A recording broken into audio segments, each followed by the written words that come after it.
Now, we spoke about the importance of singing with others, singing God's praise together as a family. But I love further on in Psalm 149, the psalmist writes in verse 5, "Let his faithful people rejoice in this honor and sing for joy on their beds." On their beds. That's a great contrast to the assembly spoken of in verse 1. And so we are to be people who sing God's praise in groups, but also who sing God's praise when we're alone, when we're in our beds, when we're in the shower maybe, when we're in our cars. Let's be a singing people even when we are just by ourselves doing our thing.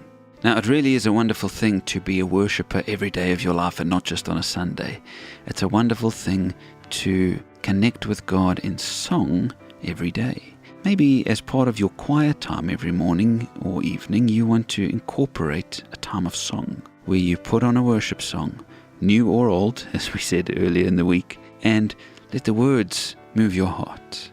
In fact, here's the truth. If we want to be effective communal worshippers, it will help us greatly to become effective personal worshippers. In fact, I really like these words from Rory Noland, who wrote a great book called Worship on Earth as It Is in Heaven. He said, if a church wants to take the next step in improving its worship, it's not always necessary to overhaul the program or find a new worship leader. Instead, I would encourage every member to become individual worshippers. He says, can you imagine a church comprised largely of people who worshipped God on their own during the week and then came together on Sunday to worship?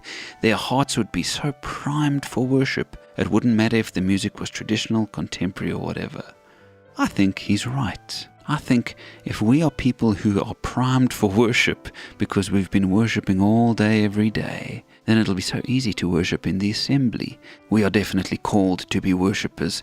Have a look at some of these verses. Isaiah 43 verse 6, God says, "The people are formed for myself, that they may proclaim my praise." Or what about 1 Peter 2 verse 9, "You are a chosen people, a royal priesthood, a holy nation, God's special possession, that you may declare the praises of him." We were made to be praising God, friends, and so I want to say to you, spend time worshiping by yourself. Listen to worship music in your home or in your car. Try singing without music. Now that sounds frightening, I know, to a lot of you, so maybe do it by yourself. But in your quiet time, just sing one of your favorite songs to God from the heart. Oh boy, he doesn't mind if you don't hit the notes in tune. He just wants you to express your love for him in singing.